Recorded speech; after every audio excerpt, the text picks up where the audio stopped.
Hello and welcome to the LCDC YouTube channel. Today I'm really delighted to welcome Derek Stewart from CABAP into the studio to tell us breaking news on the development and the future of CABAP, which is not only essential for London but also nationally. And it's a great opportunity after lockdown, a fresh start for the hackney carriage industry within the UK and Ireland to come together and build a national booking app that puts the hackney carriages in the front seat. So please watch it on the YouTube channel, like, subscribe and leave a comment.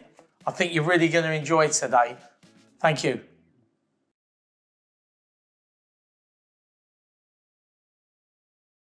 Hello again and welcome to the LCDC studio, where I'm delighted to say I've got Derek Stewart from CABAP in the studio. It's been a long time since the cab trade had any good news coming, as we all know. But in the last few weeks, we've had the Bishopsgate, we've had the Uber Employment Tribunal, and what do they say? Good things comes in threes. So I'm really excited. I spoke to Derek this week, and he was telling me some plans, and I thought this is just the news that we have to share with the cab trade. Good news, positive news, fantastic news. So, Derek, can you tell me about what we've been discussing and where we are with CABAP now, please? Sure. Thanks, Grant, for inviting us on. Pleasure. So a couple of things. Actually, last night we had our first what I call driver shareholder Zoom call. So we did a crowdfunding recently. We raised about £320,000, which has been invested into the new National Taxi Booking app. But what was great is we had this first driver shareholder Zoom call last night. In total, we had about 128 drivers invested in this last round, mostly at UK and Ireland. But we actually had one driver from Germany invested and said, when you're finished in UK and Ireland, can you come over to Germany because we need some help as well. So that was great. And last night we had about 30 drivers on there. We scheduled it for an hour. We were on there for 2 hours, as you can imagine. And we covered all sorts of ground. And what was great was to hear the collaboration between Scotland, England, Ireland, Wales, London, yellow badge, green badge, everybody coming together to, our vision's always been in the last 10 years to create a national taxi booking app because the passengers only want one app. So we're making a lot of progress, and that crowdfunding has been amazing to get drivers involved, particularly at such a difficult time financially. So what you're saying is there's been a real strong appetite for a collaboration of all hackney carriage drivers throughout the UK and Ireland. Yeah, I mean, we were driving around in a cab like 10 years ago across 20, 30 cities talking about a national app, but clearly there wasn't either the appetite or the demand. Now there is, and I think people have seen what, take an example, what someone like Uber's doing, where you can book it in many different places. And what's interesting is we've actually got 12,000 drivers on the CABAP platform, active in 59 locations across the UK and Ireland, so from the Highlands of Scotland all the way down to Plymouth. Which is more than Uber have got. It's more than Uber, Get and FreeNow combined. Wow. So although we're just we've been around 10 years, it feels like we're kind of starting again, but we're starting from a base of 12,000 registered drivers, 59 locations. So you can see it doesn't take a lot for that to go national. And the enthusiasm, particularly at a difficult time, has been incredible. We've been overwhelmed and humbled by it. And like you said, it is a difficult time, the trade has experienced with COVID. But now it looks like the lockdowns may be coming to an end. Not business as usual, but with CABAP, it could be the start of a real, I'm not going to take Sadiq Khan's word, but a renaissance of the cab trade. Because with Uber, as you pointed out, the public would book an Uber in Manchester, come out in London, book an Uber in London. That's how they liked it. So if CABAP can replicate that with hackney carriage drivers, it's going to be great, especially on the back of Uber, the court hearing last week, where it's put a major spoke in their wheels. It could be great for CABAP, an opportunity for the hackney carriage to step up and fill that void. Do you think that could be the Yeah, case? so I can remember I was actually at the Unite event, I think, where Sadiq Khan was there, and we talked about the Renaissance, and I genuinely believe there is a real opportunity to take what we've learned in the last 10 years and do something really special. What we've always said from day one, since Peter, who was the co-founder, was originally involved, is that this has to be a driver's app. So when we were doing the Zoom call last night, drivers were firing lots of questions, and I had to kind of say, listen, we won't do anything that isn't good for the majority of drivers. If it's not good for the drivers, it's not good for Cab App. And that's why it's great to have drivers as shareholders. But I can also announce that probably next week we'll be sending an email out to all 12,000 drivers. And over the years, we've done this cashback scheme. So if you use our little contactless payment system, each time you take a payment, we give you a percentage of the revenue. Is that where you've got it on the app? It says how much? Top right. So any drivers in Cab App, look top right, you'll see what you've got. And that ranges, when I ran the data the other day, there's 5,500 drivers have got this cashback. We're going to give them all the opportunity to convert it to shares. So if you've got 10p, we'll round it up and you can still be a shareholder, all the way up to, I think the biggest is probably up at 400 quid. So somebody's clearly been very busy in the last few years with bookings.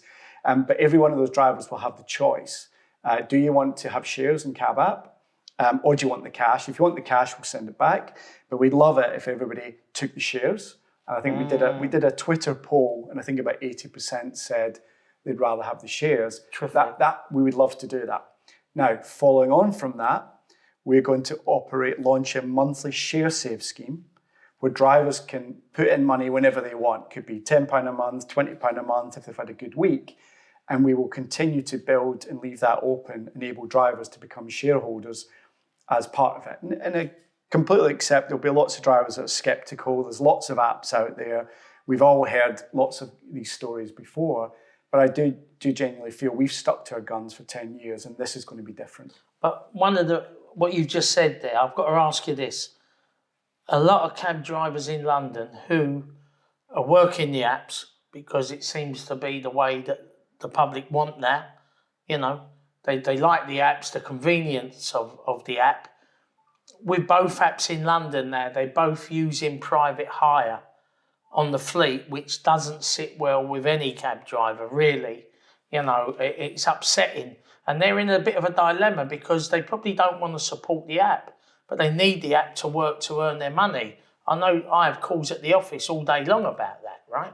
So what would be Cab App's stance on private hire going forwards? Would you change your tune a couple of years down the line? No, so anyone who knows, and we've talked about it publicly, we've just had discussions in the past about doing either buyouts or mergers of Dial-A-Cab, Comcab, radio taxis. And I think even at the point where Halo were really struggling and trying to come back, we had discussions with them.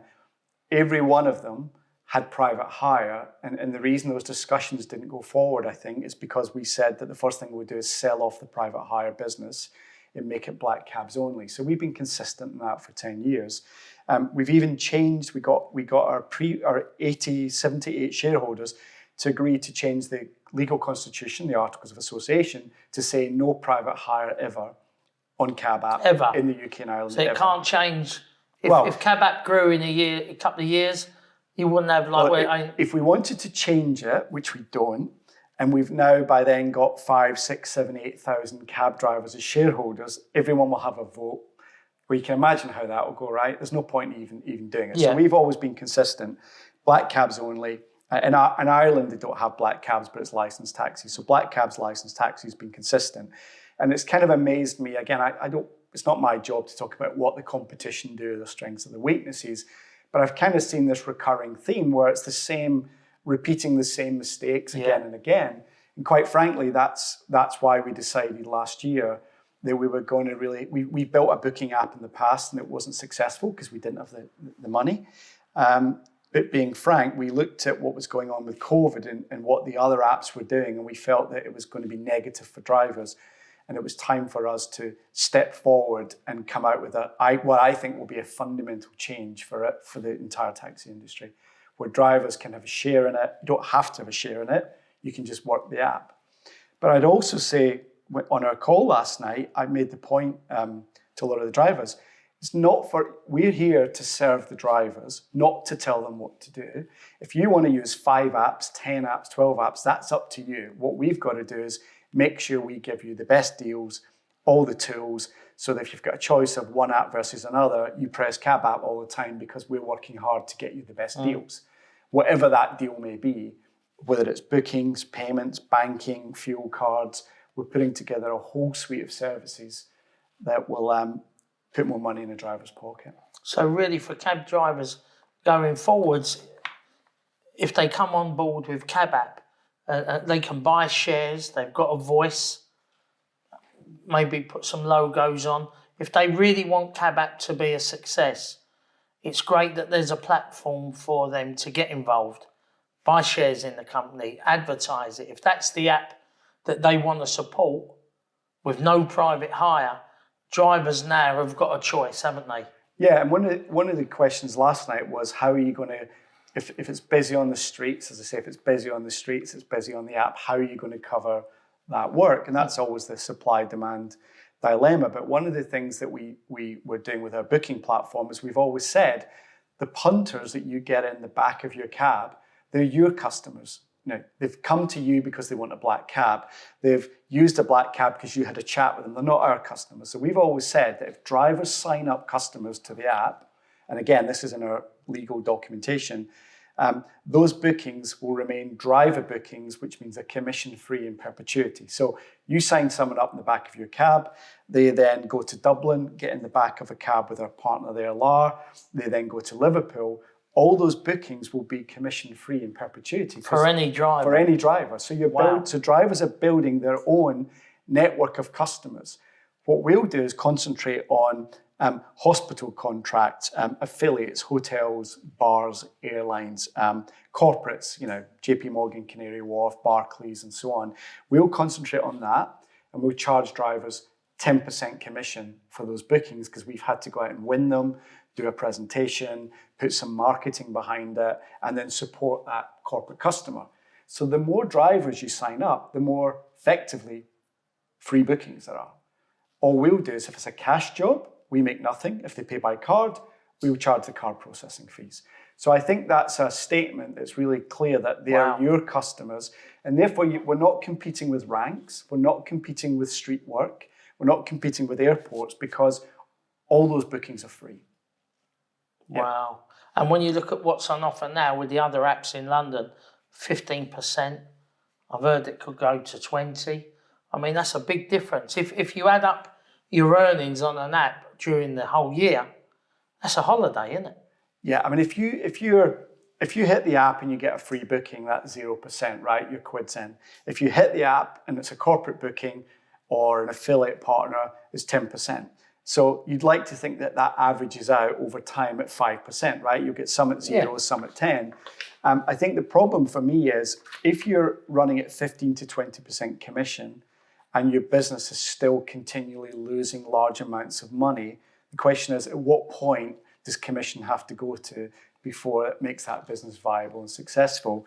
Because Cab app has got multiple strings to its bow in terms of the different services, because we've also, through our parent company, which is kind of the same part of the same group, Pays Me, we've also built out apps for football clubs, rugby clubs, and market stall traders and shops on the high street, which means we're not relying on the cab trade 100% to make money. We have different revenue streams, which means we can do it much cheaper than anybody else. And so I think we've created a model. It's taken a long time. A lot of this stuff we've been trialing out over the last 5-10 years. But I think we've really got something now. And the more drivers that are getting behind it and buying shares, I really feel this is going to happen this time. So for drivers that are maybe watching this in their cab, on the phones, on YouTube, there is a choice now, isn't there? There is like an alternative where drivers can say, you know what, I'm gutted and I'm really upset about the way that I'm being treated by the other apps. But what can I do? But what you're saying is with Cab app, when it's launched in London, there is something they can do. They can get on board, download the app and get the ball rolling, can't they? Yeah, I mean, again, It's very positive, Derek. That's what I'm saying. It's hugely positive. I mean, I've been at this for 10 years, as a lot of people know, and might not show it because I'm usually quite level-headed, but I'm very excited, never more so, never more enthusiastic. And I think there's never been a better time for the industry to come together off the back of COVID. With some of the announcements around Uber's business model being questioned.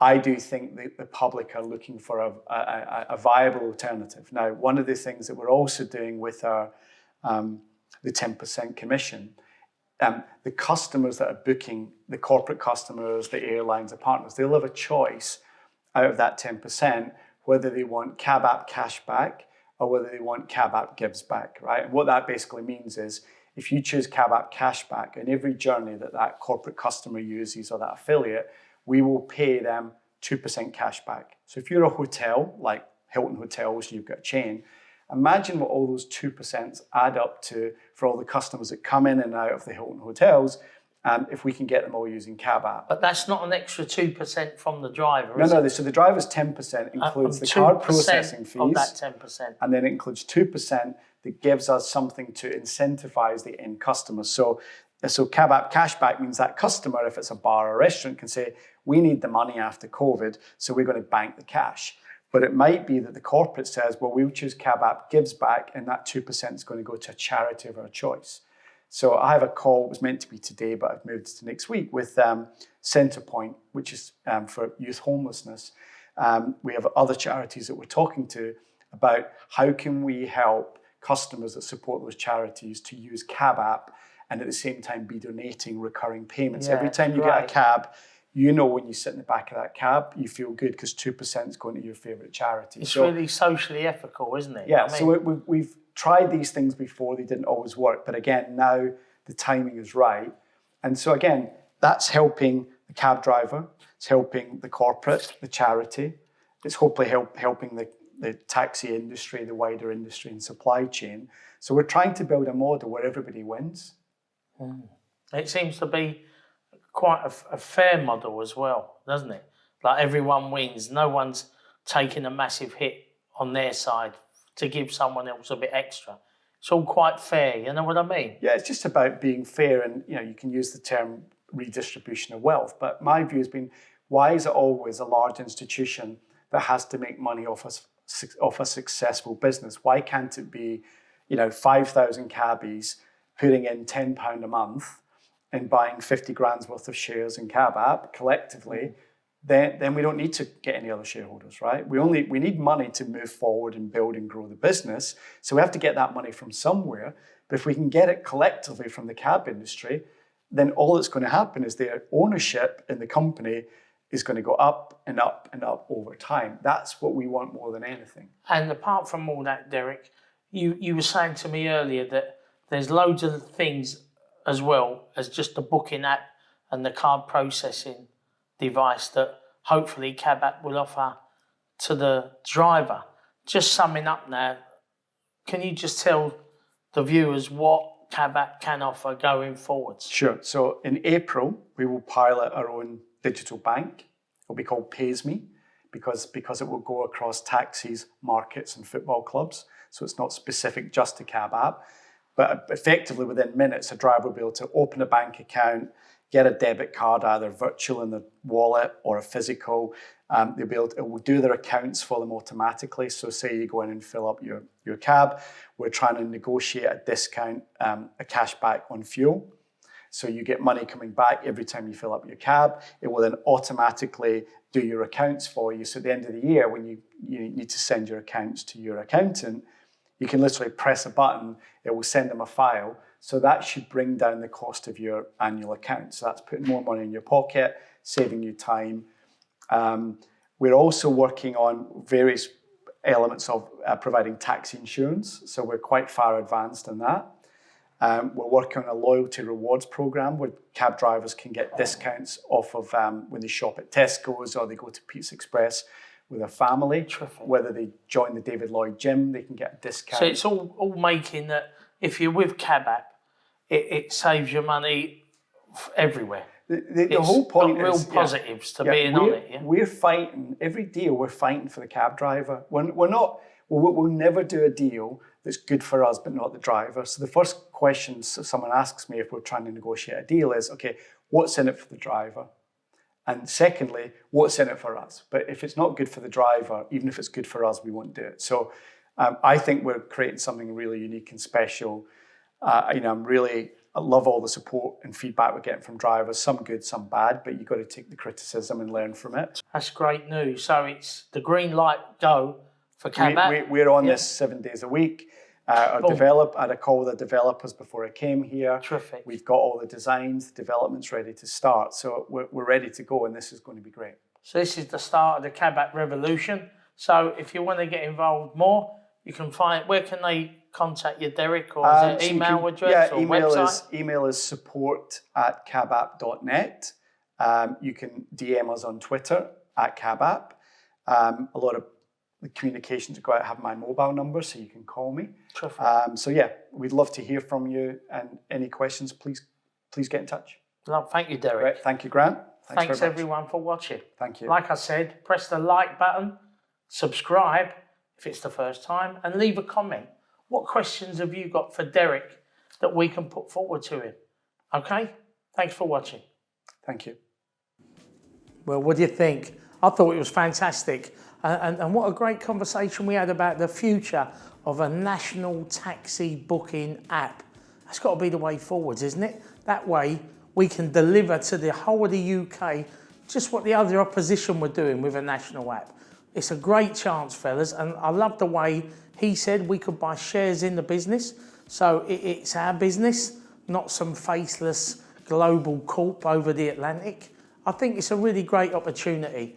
But what I'd like you to do is, if you're watching this on the YouTube, you press the subscribe button, and also what's really important for me is that you leave a comment. I spoke to Derek and he said if drivers have got any questions, want to know what's going on, make a comment and we'll get back to you. So this is really what I want, dialogue, interactive between you, me, and now with Derek. So listen, it's great news.